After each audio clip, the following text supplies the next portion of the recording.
Buongiorno e ben ritrovati a un nuovo appuntamento con l'informazione di Telefriuli. L'ondata di maltempo che si è abbattuta sulla regione tra la tarda serata di ieri e la notte ha creato danni nel Pordenonese, in particolare nella zona di Fontanafredda, colpita da fortissime raffiche di vento e poco giovamento nelle aree del territorio interessate dagli incendi. Decine le richieste di intervento giunte ai vigili del fuoco nel Pordenonese per alberi abbattuti, allagamenti, forte vento e temporali questa mattina su Trieste. I vigili del fuoco, una sessantina, hanno presidiato nella notte l'area tra Gorizia e Trieste per controlli e bonifiche sugli incendi che hanno devastato un'ampia zona del Carso triestino e altre aree della regione. Resta ancora chiusa la strada del Vallone che costeggia la zona dove il fuoco è stato più violento. Nella giornata di ieri sono continuati i lanci di acqua da parte degli elicotteri, mentre a terra operavano vigili del fuoco, Corpo Forestale Regionale e volontari di protezione civile. La situazione risulta sotto controllo in Valresia. L'ultimo fronte delle fiamme ha interessato il Monte Reste in comune di Frisanco. Nuove precipitazioni sono attese tra il pomeriggio e la serata di oggi. Paura e danni ingentissimi nel Friuli occidentale per la tromba d'aria che la scorsa notte ha colpito duramente l'area tra Fontanafredda, San Quirino e Roveredo, con abitazioni e aziende scoperchiate. I 3 sindaci sono pronti a chiedere lo stato di calamità naturale. 10 minuti di terrore con raffiche ben al di sopra dei 100 km all'ora. La tromba d'aria che attorno alle 2:40 di questa notte ha sferzato il Friuli occidentale ha lasciato dentro di sé danni e paura. In particolare a Fontanafredda, San Quirino e Roveredo, ma anche nella zona di Vivaro, case scoperchiate, fabbriche colpite, aziende agricole in ginocchio. Il telefono della sala operativa dei vigili del fuoco non ha smesso di suonare, centinaia le chiamate, altrettanti gli interventi dei pompieri, andati avanti per tutta la mattinata. Milionari danni a case, aziende, strade. Il vento fortissimo, raffiche potenti hanno strappato, letteralmente strappato i tetti dei capannoni, nonostante anche tutto sommato i lavori che sono stati fatti anche non tanto tempo fa. Se fosse accaduto di giorno le conseguenze avrebbero potuto essere tragiche. Si registra comunque un ferito, una donna di Roveredo colpita da alberi o detriti mentre cercava di mettere a riparo alcune cose all'aperto. La tromba d'aria è partita da San Quirino, Roveredo è arrivata a Fontanafredda. Qui abbiamo avuto i danni, fortunatamente ci siamo già attivati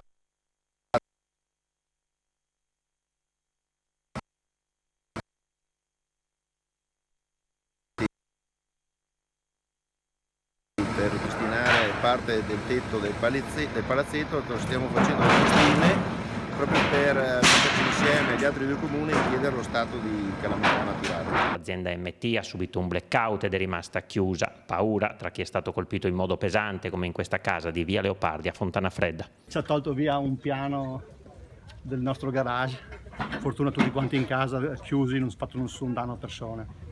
Paura? Eh sì, dal rumore in quel momento sì, tanta anche.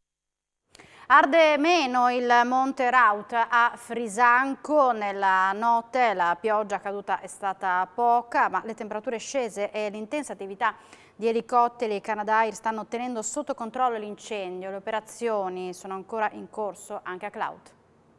Migliora la situazione sul Monte Raut, dove sono ancora all'opera gli elicotteri e i Canadair per cercare di domare l'incendio. Ieri è stata una giornata critica sul versante di Frisanco, con le fiamme che avevano preso via via sempre più vigore, minacciando di scavallare e scendere anche sull'altro versante. L'attività di spegnimento, che ha visto impegnati i vigili del fuoco del comando di Pordenone, la protezione civile e il corpo forestale regionale, ha fatto effetto. Rispetto alla serata di ieri, quando la colonna di fumo era ben visibile, la situazione è decisamente migliore. Nella notte sono caduti solo 2 mm di pioggia, ma le temperature sono scese parecchio e questo ha contribuito ad arrestare le fiamme, come spiega il sindaco di Frisanco, Sandro Rovedo, che sta monitorando costantemente l'evolversi del rogo.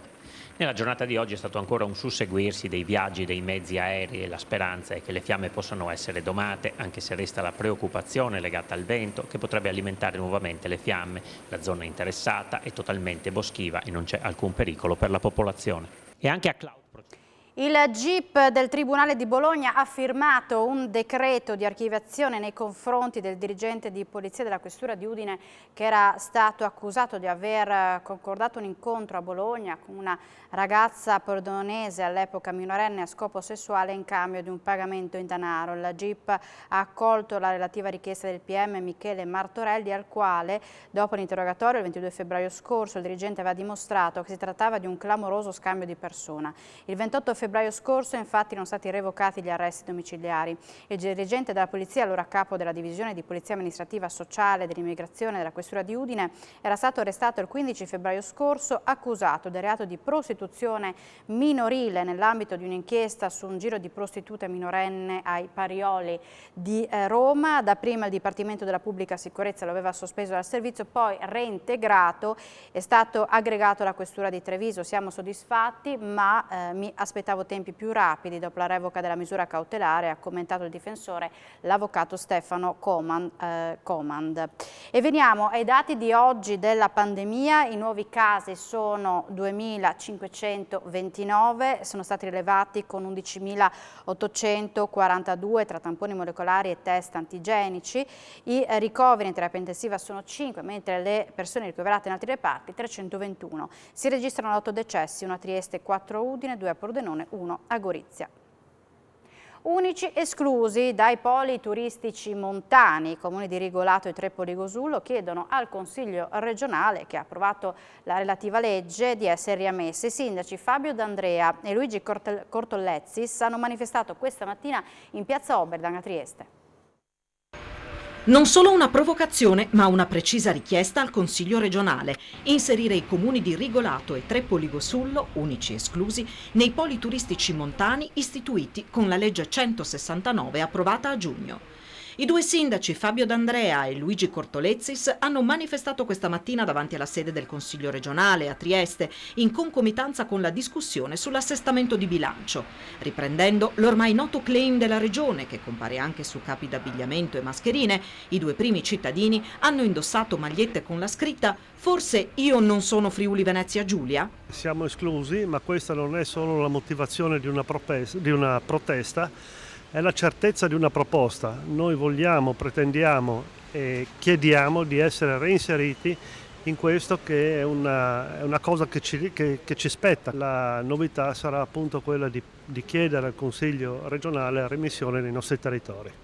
Non c'è solo il problema dell'esclusione dai poli montani, ma il comune di Rigolato ha anche un'altra criticità in questo momento. Sì, noi stiamo aspettando assolutamente l'approvazione del progetto esecutivo della variante di Rigolato, ed è notizia recente, freschissima, che la Giunta regionale ha deciso di togliere quei fondi per fare interventi di manutenzione in altri territori della regione. Questo è scandaloso, perché noi ci abbiamo messo l'anima per fare tutto quello che dovevamo fare. L'inadempienza è della regione di Friuli Venezia Giulia e noi chiediamo assolutamente il ritiro di questa delibera e l'attivazione immediata della pratica espropriativa per la variante di Rigolato, che è fondamentale ed è strategica per tutto il tessuto del Triveneto, dal punto di vista viabilistico, economico e infrastrutturale. I distretti del Friuli Venezia Giulia registrano una migliore performance del nord-est nelle esportazioni. Tutti crescono sui mercati internazionali, emerge dal monitor di Intesa San Paolo pubblicato oggi. Nel primo trimestre 2022 i distretti del Friuli Venezia Giulia hanno toccato il livello più alto nelle esportazioni trimestrali dal 2008, 748 milioni di euro, più 24,5% rispetto al primo trimestre 2021 e superiore del 35,4% rispetto ai livelli pre-Covid, migliore performance del nord-est. È quanto emerge dal monitor dei distretti industriali del Triveneto al primo trimestre 2022, curato dalla Direzione Studi e Ricerche Intesa San Paolo. Il maggior contributo dai mercati internazionali è venuto dagli Stati Uniti, più 65%, seguiti da Regno Unito e Germania. Si sono invece registrate le prime ripercussioni del conflitto sulle esportazioni verso la Russia, meno 25,1%. Si è osservata una crescita diffusa sui mercati internazionali per i distretti della regione, fatta eccezione per il prosciutto di San Daniele, sostanzialmente stabile. Lo straordinario balzo di vendite negli Stati Uniti, più che triplicate nel primo trimestre 2022, bilancia il calo di Germania e Francia. Nei primi 3 mesi del 2022 prosegue il trend positivo per il mobile e pannelli di Pordenone, che registra 364 milioni di euro di export, più 31,8% rispetto al primo trimestre 2021, segnando il record trimestrale delle esportazioni grazie al traino degli Stati Uniti, Regno Unito, Germania e Spagna. Crescono le esportazioni anche delle sedie e complementi d'arredo di Udine, più 20,3%, per l'aumento di vendite nel Regno Unito, negli Stati Uniti e in Austria. Gli elettrodomestici di Pordenone sfiorano i 100 milioni di export e crescono sul primo trimestre 2021 dell'1,8%, grazie al particolare contributo della Francia, più 24,9%. I vini e distillati della Friuli realizzano nel primo trimestre 2022 la migliore performance tra i distretti italiani monitorati del vino, più 54,8%. Il caffè di Trieste cresce del 30,5% grazie al raddoppio delle vendite in Grecia, all'espansione nel mercato cinese e alla ripresa del Regno Unito. Il Dipartimento di Area Medica dell'Università di Udine è tra i 5 centri in Italia a essere stato scelto a livello europeo per lo studio di un nuovo approccio diagnostico più sicuro per i pazienti colpiti da cancro alla prostata. L'Università di Udine è tra i 5 centri in Italia coinvolti in un progetto internazionale coordinato dalla University College di Londra per garantire ai pazienti con sospetto di cancro alla prostata un nuovo approccio diagnostico più mirato, più sicuro di quello standard, coinvolgendo, oltre ai pazienti stessi che accetteranno di partecipare alla sperimentazione, l'Istituto di Radiologia del Dipartimento di Area Medica UniUd, l'urologia e l'anatomia patologica. I pazienti che dovrebbero fare su indicazione di solito del proprio urologo, del proprio medico di base, una risonanza magnetica, faranno la risonanza che avrebbero comunque fatto con la stessa identica tecnica, che è una risonanza con il mezzo di contrasto endovenoso.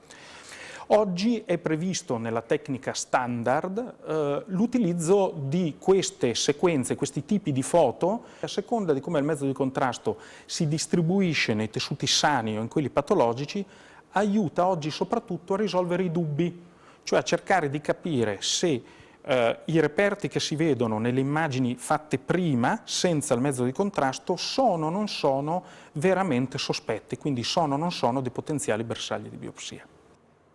Siamo in chiusura, subito dopo la pubblicità. Appuntamento con A Voi la Linea. Grazie per l'attenzione e buona giornata.